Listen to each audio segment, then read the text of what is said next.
এক যুবক রাইসেলস বাইবার নামের যে সাপটি আছে সেই সাপটি ধরেছেন। তিনি 50,000 টাকা সরকার থেকে যে ঘোষণা এসেছে 50,000 টাকা পুরস্কার আশায় তিনি সেই সাপটিকে উদ্ধার করেছেন এবং তিনি খুব ভয়ানকভাবে সেটা মানে ভয় না পেয়ে তাকে সেটা অনেক রিস্ক নিয়ে সেটাকে ধরিয়েছেন এবং সাংবাদিকদের মাধ্যমে বলতে যাচ্ছে যে তিনি একটি মানে পুরস্কারে আশা করছেন এবং সেই পুরস্কারে আসার কথা শুনে তিনি আসলে অনেক রিস্ক নিয়ে এবং অনেক গুরুত্বভাবে সেটাকে সাপটাকে উদ্ধার করে ড্যাগের মাধ্যমে পুড়িয়েছেন এবং তিনি প্রার্থনা করছেন যে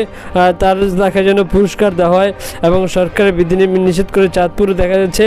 এক যুবক অনেক সাপগুলো ধরে একসাথে মারিয়েছেন এবং একসাথে 50টারও বেশি বাচ্চা দিয়েছেন এবং প্রত্যেকটা বাচ্চা এক একটা সাইজ অনেক বড় এবং সেই সাইজের বাচ্চাগুলো তিনি সবগুলো মারছেন এবং মেরে ফেলেছেন এবং সেটি দেখা যাচ্ছে যে অনেক সাপ বড় বড় সাপ আছে সেখানে সেটি উদ্ধার করেছেন মেরে ফেলেছেন এবং সেটির বিস্তারিত ফুটেজ দেখতে পাচ্ছেন এবং আপনাদেরকে সরাসরি তার সাথে কথা বলার জন্য এবং চলে যাবো আমরা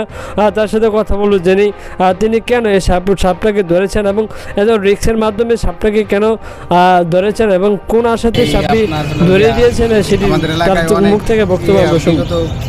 কালকে পরশু দিনকার একটা সাপ মারছি, ছোট বাচ্চাটা এটা আপনার হলো গিয়া